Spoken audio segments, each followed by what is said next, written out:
At the beginning of Star Wars, The Old Republic, when we were building it, or coming up with the initial design, we had to decide which planets we were going to put in that were from Star Wars Knights of the Old Republic. Taris would be a really cool planet to put in there because it was totally destroyed in the first game. When we decided to destroy Taris in Knights of the Old Republic, we did so because we felt we really needed an impactful moment from the main villain of the game. So Malak had to come across as someone despicable. We cannot risk her escaping Taris. Destroy the entire planet. We thought the best way to do that was to give you this world that you had experienced and discovered and come to love, and then have him destroy it right in front of you.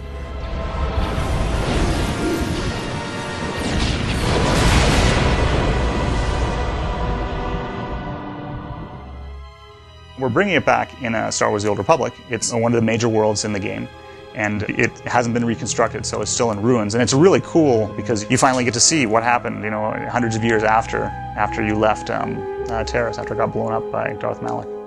When we first heard about Taris, it was definitely one of the coolest things we'd heard, because in my opinion, Taris is possibly the most iconic planet on the original KOTOR.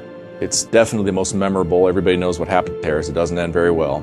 How do we sell the fact that Taris was a city planet, and then all these thousands of years later, what does it look like then? We were kind of balancing city planet destroyed as long with, you know, it's kind of a swampy, what would it look like now? Because it's not just a bunch of ruins out there, it's actually a city planet that people are familiar with.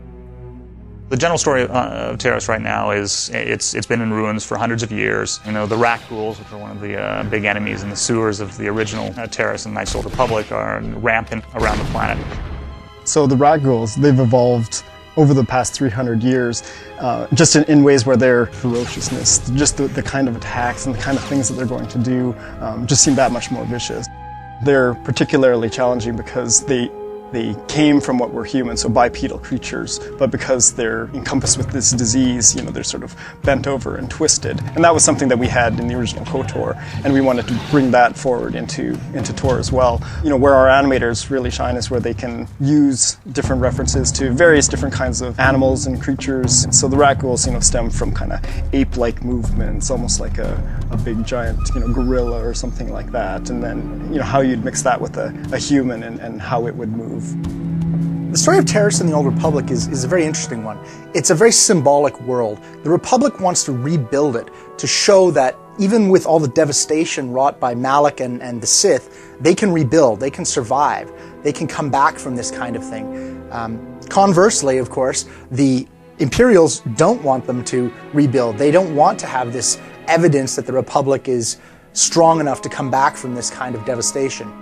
The original plan for Taris was to have a giant swamp, but once we actually started blocking Taris out, we really started to push what we could do with the verticalness. And then everybody saw, they're like, oh my God, that looks great. And so we just kept going and going and more. And eventually we got to where everybody saw it and they're like, wow, that's definitely Taris.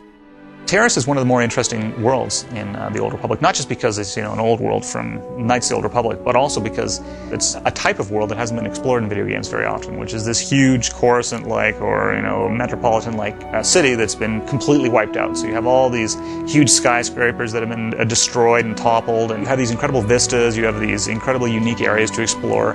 It's just a very unique looking planet, and I think people are going to be impressed with it. I know that it's one of our favorite planets here on the team.